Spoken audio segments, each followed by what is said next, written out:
Hello guys my new mini blog रे समस्त को स्वागत। आज है महाशिवरात्रि तो आम गुप्तेश्वर जीवा बोली डिसाइड करथिलु। तेणु करी राति 3टार उठी पूरा रेडी हो गलु।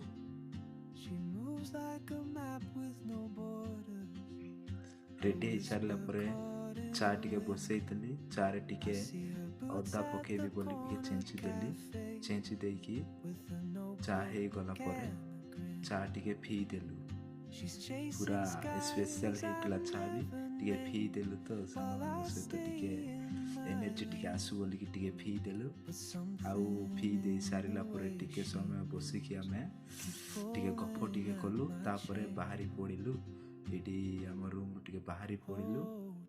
बाहरी पड़ा पर बस स्टॉप रे पहुँची गलु। से आम कार थिला।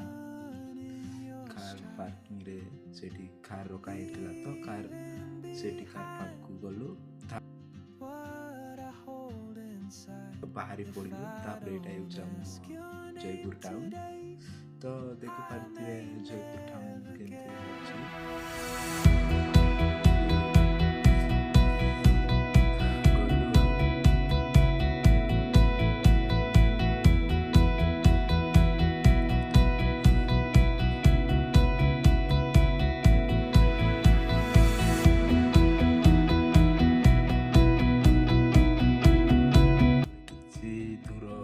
बाट आउ गुप्तेश्वर पहुँचा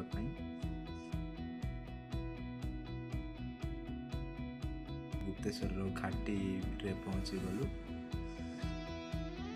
पहुँची गला पर टिके समय पर आउ किछि दूर अछि सेठी पहुँचवा ପାଇଁ।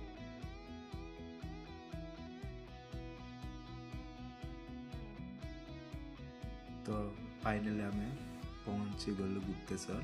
ये बहुत भीड़ थिले लोक मैंने देखा भी बहुत लोक थिले तो आम केमी केते दर्शन कर बोली टेंशन हो जाइलु। लास्ट रे आम पाखक गलु तो सेठी आम छीना परचार भाई भाईना मैंने थिले तो ये देख केते लाइन होती।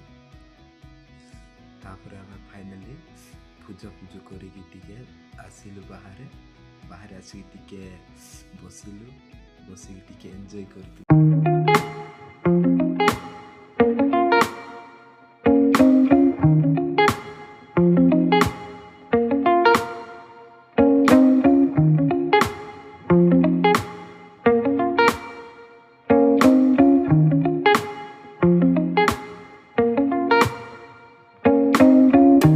भीड़ अच्छा लोक कौन करवा। आज महाशिवरात्रि ना लोक थे तो बहुत भीड़ थिले।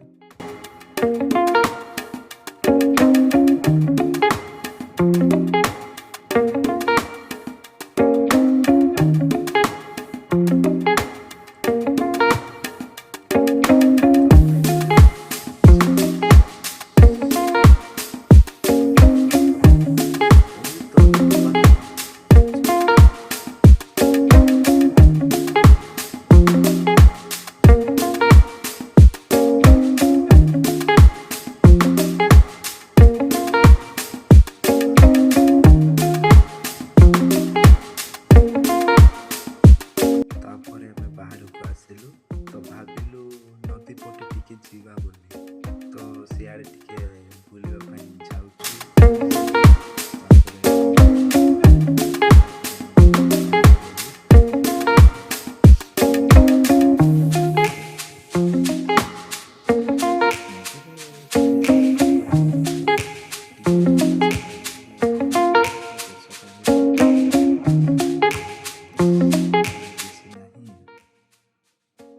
फाइनली बुलिकी आम आउ से ही मंदिर द्वार सामने पहुँची गला। तो ये केते समय रहिलु।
ଏଇଠି ମହାଦେବଙ୍କ ମୂର୍ତ୍ତି ଅଛି।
कार पार्किंग रे पहुंची गलु।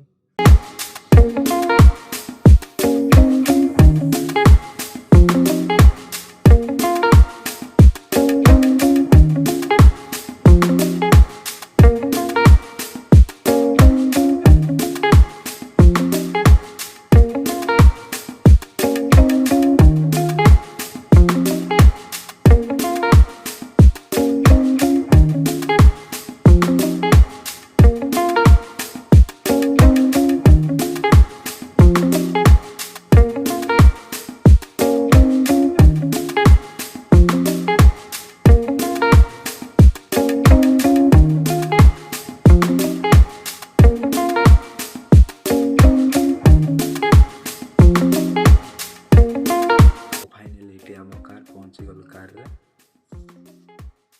ये आम खारी के पारथिले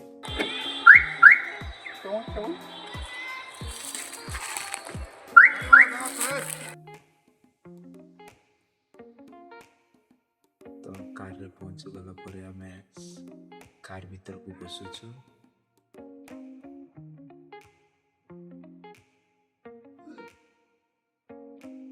तापर कार रे बसी गलु बसिलु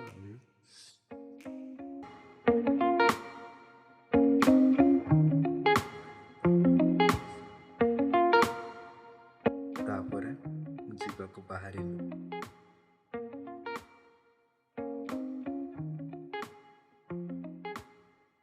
आखिर जड़े जगी तो से रास्ता जाऊँ कहला तो आमर खार हवा टी कम थी तो से मना कलु से रास्तार ही गलु कहीं काले के खराब हो गले हवा कम अच्छे तो से रास्ता गलु।